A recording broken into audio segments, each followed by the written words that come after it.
ഈ കഴിഞ്ഞ ഒരു മാസക്കാലം പാലക്കാട് തിളച്ചുമറിഞ്ഞ രാഷ്ട്രീയ വിഷയങ്ങൾ പ്രചാരണ ആയുധമാക്കിയിട്ടുണ്ട് എല്ലാ മുന്നണികളും. അപ്പോൾ സ്ഥാനാർത്ഥികൾക്ക് എന്തൊക്കെ മാറ്റങ്ങൾ വന്നിട്ടുണ്ട് എന്നറിയുന്നത് ഒരു കൗതുകാരിക്കും അല്ലേ?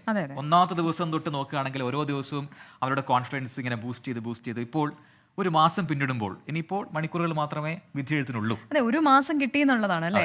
നീണ്ട പ്രചാരണമായിരുന്നു. അപ്പോൾ എത്രത്തോളം സ്ഥാനാർത്ഥികൾ എങ്ങനെയാണെന്നൊക്കെ മനസ്സിലാക്കാൻ വോട്ടേഴ്സിന് അവസരം ലഭിച്ചിട്ടുണ്ടെന്നുള്ള കാര്യത്തിൽ യാതൊരു സംശയവുമില്ല. ഓക്കെ, എന്തായാലും സ്ഥാനാർത്ഥികളുടെ ആ മാറ്റം എന്തൊക്കെയാണ് നമുക്കൊന്ന് കണ്ടുവരാം.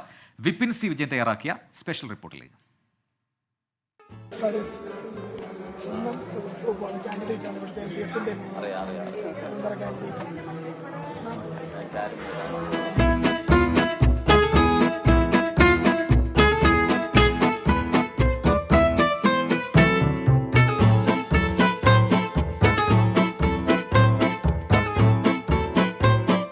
LDF സ്ഥാനാർത്ഥി ഡോക്ടർ പി സരിൻ. ആള് കൂടുതൽ ശബ്ദമെടുത്താണ് വോട്ട് ചോദിക്കുക. എനർജിക്കും കുറവില്ല. എന്തുണ്ടായി? ശബ്ദം പോയി. 15 ദിവസങ്ങളുമായി ശബ്ദം ഇങ്ങനെ ഇടഞ്ഞു നിൽക്കാൻ തുടങ്ങിയിട്ട് ചില പൊടിക്കൈകളൊക്കെ പ്രയോഗിക്കുന്നുണ്ട്. ശബ്ദത്തിന് കുഴപ്പമൊന്നുമില്ല. തൊണ്ടയ്ക്ക് അതിൻ്റെതായ മരുന്നുകൾ എടുക്കുന്നതിന് ചില അപ്രായോഗികത ഉള്ളതുകൊണ്ട് ഞാൻ ഒഴിവാക്കുകയാണ്. എന്നാലും നാടൻ മരുന്നുകളും പ്രയോഗങ്ങളൊക്കെ ചെയ്യുന്നുണ്ട്. അതുകൊണ്ട് പിടിച്ചു നിൽക്കാം. നമ്മളിതിന് ഉള്ളിൽ നിന്ന് വരുന്ന കാര്യം അതുപോലെ കമ്മ്യൂണിക്കേറ്റ് ചെയ്യണമെന്ന് നിർബന്ധമുള്ള ആളാണ്. കുറച്ച് ആവേശം കൂടും.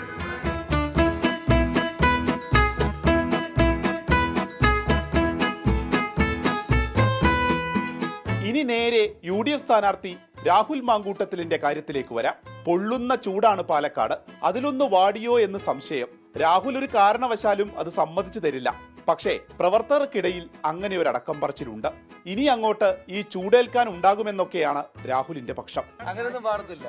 ഈ നമ്മളിനി എത്ര വാടിയെന്ന് വിചാരിച്ചാലും, ശരീരം എത്ര വാടിയെന്ന് വെച്ചാലും, നമ്മൾ ഈ ആളുകൾക്കിടയിലേക്ക് പോകുമ്പോൾ ഉണ്ടല്ലോ, അവരുടെ ഒരു പോസിറ്റീവ് റെസ്പോൺസ് അത് നമ്മളെ ഭയങ്കരമായിട്ട് നമുക്ക് തണൽ തരികയും നമുക്ക് സ്നേഹം തരികയൊക്കെ ചെയ്യുന്നതാണ്. അപ്പോൾ അതുകൊണ്ട് അതൊന്നും പാടത്തില്ല. 2021 തെരഞ്ഞെടുപ്പിൽ വലിയ വേനൽ ഇവിടെ ഉണ്ടായിരുന്ന ആളാണ്. അപ്പോൾ 26 വേനലിലും 31 വേനലിലും ഒക്കെ ഇവിടെ തന്നെ ഉണ്ടാകും.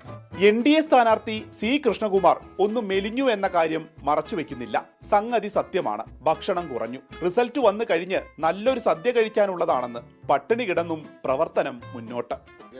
ഓടി നടന്ന് വോട്ട് ചോദിക്കണമെങ്കിൽ വയറ് നിറച്ച് കഴിച്ചാൽ ഉറക്കം വരും. 23 ശേഷം വലിയ സദ്യ തന്നെ ഒരുക്കാന്നാണ് ഇവരെല്ലാം പറഞ്ഞിരിക്കുന്നത്. അപ്പോൾ അതിനായിട്ട് കാത്തിരിക്കുക. അപ്പോൾ മാറ്റങ്ങൾ ഇങ്ങനെയൊക്കെയാണ്. 20 വരെ ഇങ്ങനെയൊക്കെ തന്നെ ആയിരിക്കും.